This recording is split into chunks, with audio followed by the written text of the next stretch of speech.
नमस्कार, प्रणिताच रेसिपी मराठीमध्ये आपणा सर्वांचं मनपूर्वक स्वागत। तर उन्हाळा सुरू झाला की सर्वांनाच थंड वस्तूंचं सेवन करावंसं वाटतं आणि त्यात वेगवेगळ्या प्रकारचे मिल्कशेक येतातच।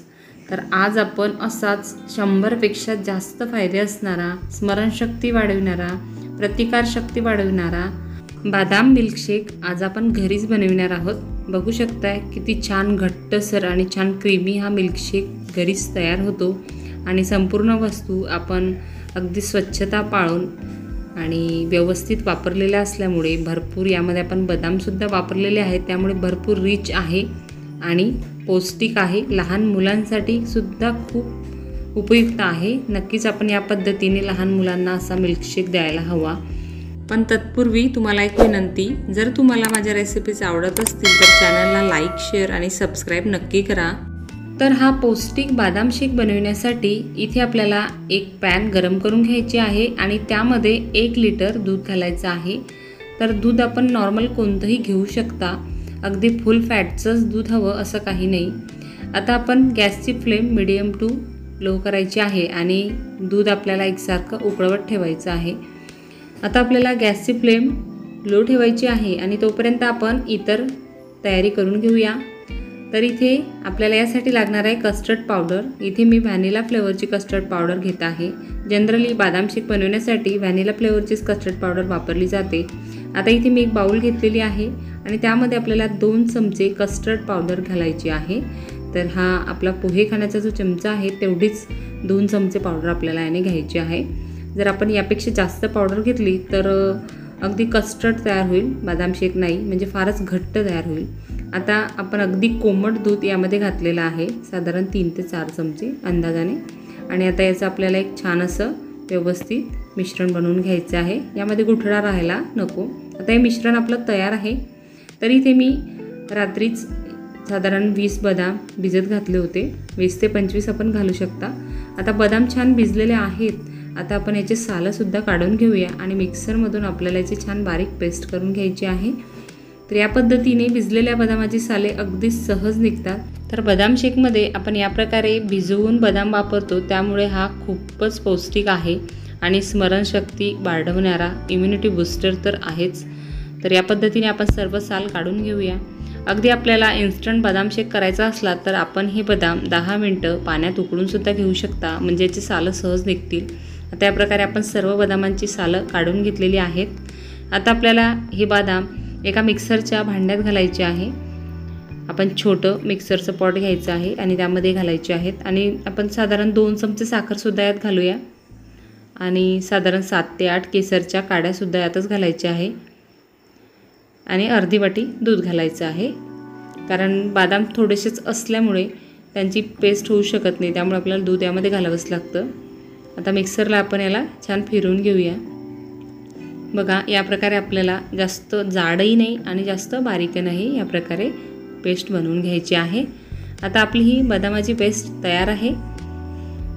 तर आता इकडे बघा, दूध छान असं उकळत आहे, छान जाड साय आलेली आहे। तर या प्रकारे चमच्याने आपल्याला हे मिक्स करत राहायचं आहे आणि साईडची जी साय लागलेली आहे कढईला, तर ती सुद्धा या प्रकारे दुधामध्ये मिक्स करत राहायची आहे।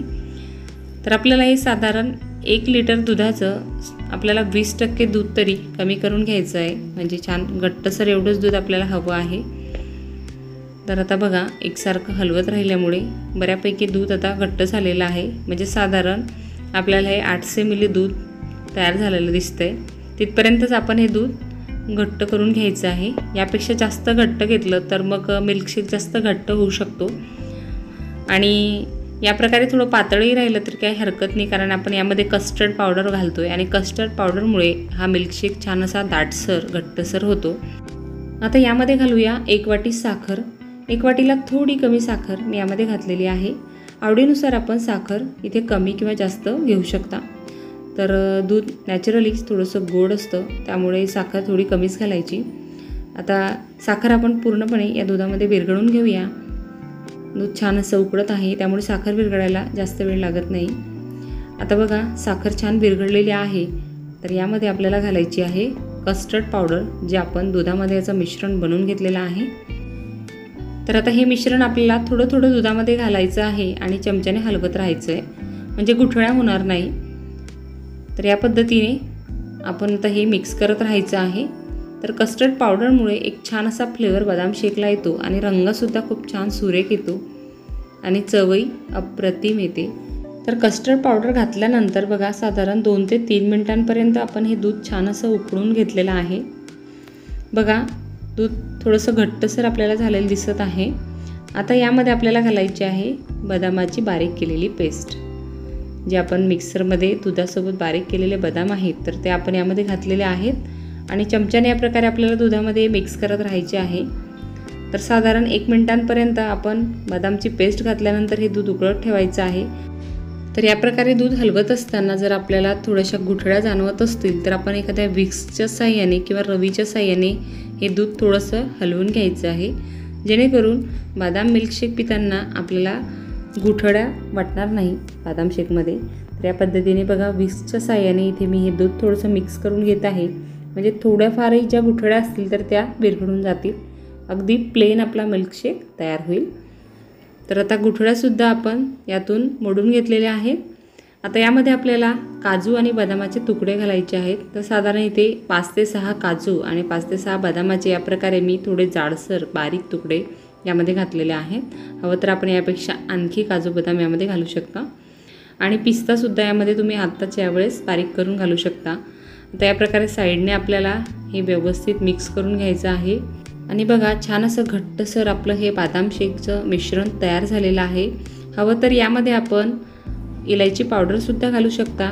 आता हे दूध थोडं आपल्याला थंड करून घ्यायचं आहे आणि त्यानंतर एका बाउलमध्ये घालायचं आहे आणि आपल्याला साधारण 3 तासांपर्यंत हे मिश्रण फ्रीजमध्ये थंड व्हायला ठेवायचं आहे। म्हणजे अगदी मार्केटमध्ये आपल्याला छान असा थंडगार मिल्कशेक मिळतो तसंच आपला हा थंडगार मिल्कशेक तयार होईल। तर कोणताही मिल्कशेक हा छान थंड असेल तरच त्याची पिण्याची मजा असते। आता ही बाउल मी फ्रीजमध्ये ठेवत आहे। आता बघा साधारण 3 तास झालेले आहेत। बघा बदाम शेक छान असा घट्टसर आणि छान चिल्ड झालेला आहे, म्हणजे छान थंडगार झालेला आहे। आता आपण लगेच याला ग्लासमध्ये सर्व करूया। त्यासाठी इथे मी घेतलेले आहेत 2 ग्लास आणि त्यामध्ये आपण घालूया आता छान क्रीमी घट्टसर टेस्टी असा पौष्टिक मिल्कशेक। तर शरीराला थंडावा देणारा आणि स्मरणशक्ती वाढवणारा इम्युनिटी बूस्टर असा हा बदाम शेक आपण घरी नक्कीच ट्राय करायला हवा। लहान मुलांना तर आवडतोच आणि आपण बाहेरून विकत आणण्यापेक्षा या प्रकारे घरीच अगदी पौष्टिक हा मिल्कशेक सहज बनवू शकता। तर थोडं काजू बदामाच्या तुकड्यांनी आपण याला गार्निश करूया। थोडे पिस्त्याचे कापसुद्धा मी यावर घातलेले आहेत। तर इथे तयार आहे अगदी बाजारासारखा मार्केटसारखा थंडगार क्रीमी आणि टेस्टी मिल्कशेक आणि तोही घरच्या घरी। तर आजची ही बदाम शेकची रेसिपी नक्कीच तुम्हाला आवडली असेल आणि ही रेसिपी आवडली असेल तर नक्कीच व्हिडिओला लाईक करा आणि जरूर ट्राय करा। आपल्या मित्रमैत्रिणींना शेअर करा आणि रेसिपी ट्राय केल्यानंतर आपले अभिप्रायसुद्धा कमेंटमध्ये नक्की कळवा। तर आज आपण वेळात वेळ काढून माझी रेसिपी पाहिली त्याबद्दल तुम्हा सर्वांचे खूप खूप धन्यवाद। तर यापूर्वीसुद्धा मी चॅनलवर मँगो मिल्कशेक आणि उन्हाळा स्पेशल वेगवेगळ्या रेसिपी चॅनलवर अपलोड केलेल्या आहेत, नक्की बघा। तर यापुढेही आपल्या चॅनलवर आपल्याला कोणत्या उन्हाळा स्पेशल रेसिपीज पाहायला आवडतील ते सुद्धा कमेंटमध्ये नक्की सांगा। तर पुन्हा भेटूया अशाच एका नवीन छानशा उपयुक्त व्हिडिओमध्ये। धन्यवाद।